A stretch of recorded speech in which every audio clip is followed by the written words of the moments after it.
Episode 26, The Regenerative Garden Mindset. Welcome to Thriving with Nature, a podcast that gives you the tools you need to live a modern lifestyle that helps regenerate our planet. And now your host, Hayley Weatherburn. Hello there, Thrivers. It's Hayley Weatherburn here, and welcome to this week's episode. Today, I want to discuss with you, one-sided discussion. Hopefully, I trigger and provoke thoughts in you. Please feel free to come over to thrivingwithnature.com and comment on the show notes.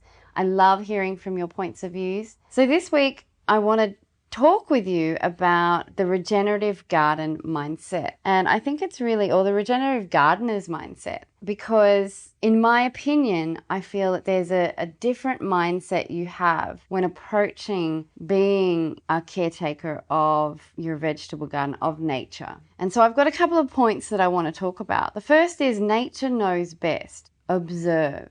So we all know nature moves forward in a natural succession towards abundance. It's constantly thriving. If you walk away, if we do nothing, nature will continually ride this, what I call the force of nature, to abundance. It heals its soil by growing certain things to attract certain microbes to balance out the soil. Then it'll move into succession into a more abundant stage, and then so on and so forth. Like, it knows what it's doing, and everything, sometimes, us as humans, we've called things weeds. We've got to get rid of that. We don't want that. Look at these pests. They're in the way. We need to get rid of them because our garden's not working. Nature is, in my opinion, always right. And what I'm learning is to just really observe and listen, in a sense, to what is she telling you. Not to rush and try and fix things, but to see why, in one of my gardens, I've got more weeds on one side of the garden than the other. I'm like, why is that happening? What's going on one side that's causing it not to have any weeds, and then on the other side to have a plethora of weeds? What's happening? I noticed something, that there was more sun on one side, but I also know this soil that I've built through different compost and manures and things like that, potentially there might have been an imbalance in something on one of the sides. So I'm really curious as to what she was doing. She, as in nature, I call her she. So I like to think that what she's doing when nature is growing these weeds, there's something missing in the soil. There's microbes that are missing to become more flourishing. It's not covered, so the weeds are grown to quickly cover it. There's so many, those different aspects. And as I'm discussing with you, I feel that there's more sun on one side. I didn't get a chance in this particular garden to cover the soil because I didn't have the organic resources that I wanted to put on there. And so the side that didn't get as much sun didn't feel the need to grow the weeds, and the other side did. So that's my current hypothesis. Do I know if it's correct or not? I don't. But as you learn, that's why people who've been gardening for years, you can learn all the theory, but until you're actually in the garden watching what she's doing, will you start to understand.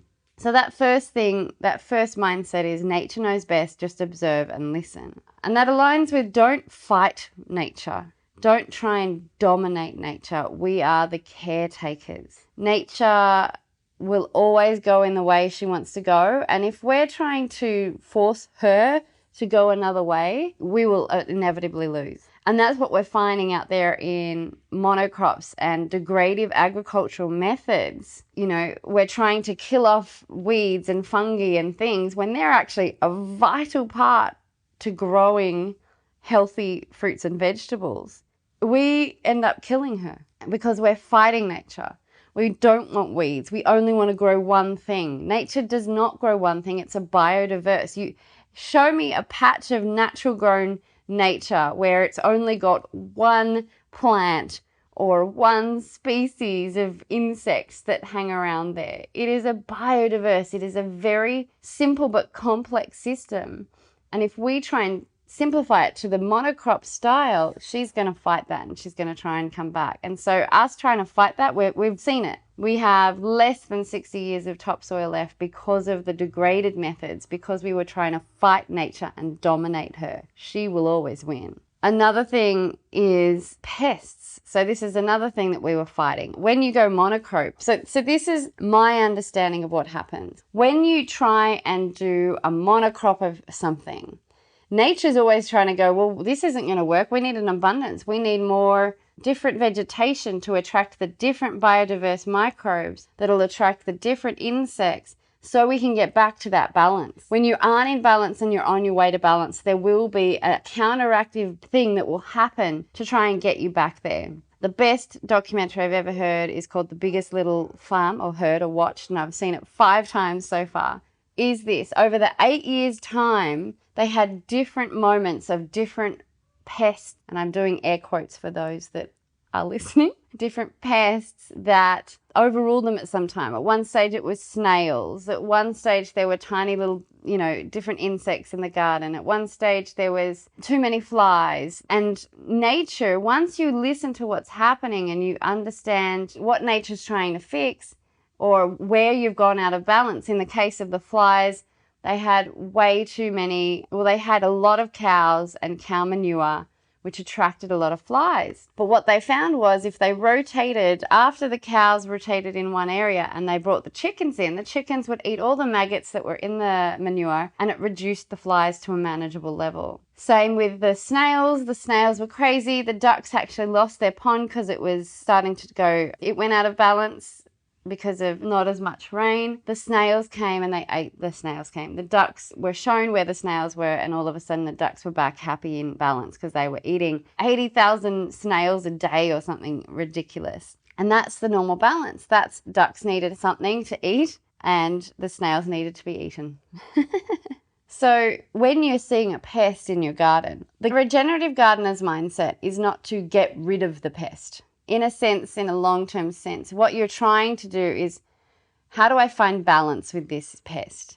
What is nature trying to fix? So right at the moment, I have one of my garden's beds is rife with grasshoppers, with white flies, and it's completely really damaging. And then there's another pest that I don't recognize. It's these little white larvae things that the ants seem to like, and they cause a blackness on my corn. And so if I were to have a different mindset, not the regenerative gardener's mindset, I would maybe want to dominate. I've asked for ideas, and yes, I can help by cleaning off these pests. You can, there's natural ways of using neem oil and a bit of organic, natural sort of detergent to clean off the white flies from the tomatoes, and they've gone across onto the eggplants now. And there's grasshoppers that have overeaten my red spinach. And yeah, I could have gotten some even organic. So even organic doesn't mean regenerative. I could get some organic sprays and spray them off and clean them off. That is a potential method. And if it gets to a certain stage, sure. And if you don't have the ability to balance out, maybe it is the only option you have to help that mini microcosm in that little veggie garden. But what my mindset is right now is, okay, I have so many white flies. I have lots of grasshoppers. I need ladybugs and I need praying mantises. I know those insects are the ones that are predators for those. And so what attracts those insects? So now I'm researching what attracts ladybugs and all the positive predatorial insects, and what they'll attract is more birds, which will be lovely. But in my mind at the moment, I believe that will help balance out what's going on. Also, another thing and another hypothesis is sometimes insects will pick a plant that isn't healthy and attack it. And so I feel potentially that there is an imbalance in my soil somewhere, that because I've created it, it wasn't created by nature. I've created sort of the mix. Maybe I went a little bit out of balance and now it's caused some issues with some of the vegetables that are growing. And so rather than try and counterbalance and measure the things, what I'm going to keep doing is bring in those other plants that can help attract these other insects that will help balance that out, and then also add some more compost and then cover the soil. This particular garden, I didn't have the stuff that I wanted to cover with, and then see what happens and sit back and observe and see what nature does. As humans, I believe we're caretakers of this planet, and we can help accelerate the abundance that nature is when you align yourself. When you know what she's trying to do, you can assist her, because it can take millennia, it can take millions of years for something to come into abundance. That's a gecko sound that you've just heard. In Bali, they believe when a gecko clicks like that, whatever you're thinking or saying is the truth. So there you go. We've had it direct from Mother Nature herself. that we can help support her growth into natural succession. So some questions you can ask yourself to bring yourself back into the regenerative garden mindset is, how can I help nature flourish right now? And then, what is she trying to do? Why are there so many insects? Why is this not growing? Why are weeds growing? What is nature trying to do? We already know her end goal. She's trying to make that garden flourish and be abundant, try and fix the soil. She's trying to do that. How can I support nature? And always to be open and learning. It doesn't matter how many years you've been. I've heard many and many amazing gardeners who have been doing it for 10, 20, 30, 40 years. And even they say, I'm still learning. Nature has a simple idea of moving from not flourishing to flourishing. That's the natural thing. It's simple, but it moves into complexity because it from one microbe to many, it's naturally moving that way. So there is a lot to learn, but it's simply just being open to understanding that there's many different levels and layers to this, and just, okay, what is she trying to do? What's trying to happen in the soil? I'm going to try and balance that with the methods I told you before, the different plants to attract the different insects, and see what happens and sit back and observe. I think where we can get in a rush is, right now this vegetable garden hasn't produced too much. I've so far got one cucumber. I've eaten some of the red lettuce. I do have a Brazilian spinach that's still doing quite well in there. The capsicums are growing, but I'm not sure if they're going to be affected by these insects. So I'd like to move reasonably quickly on the covering and the compost. That's another thing that I'm doing, is building a proper compost tea so that I can start to introduce more beneficial microbes into that soil. So there's a few things I know I can do to help this particular situation. But what I was saying was, if I had this rush and urge not a Russian urge, but a rush and urge to get a plethora of abundance of vegetables from that now, then I would try and be forcing it to do what I wanted it to do. Whereas what I'm here to learn is, I want to be able to create a balanced vegetable garden that will flourish and will have the most divine, organic, deliciously tasting, highly nutritious vegetables. But to do that, I need to align with nature, and right now I'm out of balance. So there you go. That's what I like to call the regenerative garden mindset. I'm still learning what that mindset is. And yeah, I'd love to hear from you what other things you feel as a regenerative gardener that you've put into place in your mind to help align with the force of nature, so that we can help regenerate her on all levels, even in your vegetable box. I have a vegetable box. I do have another garden that is connected to the soil. But yeah, so I'd really love to hear from you. Make sure you go to thrivingwithnature.com or click the link to the show notes and share your thoughts. I'd love to hear from you. Thank you so much for listening, and let's do this together. Let's thrive with nature.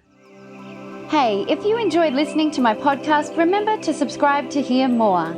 You also have to come check out the Living Supplement Garden, a garden that reads your individual's body's condition and grows the substances it requires to move towards optimal health and potentially healing your ailments.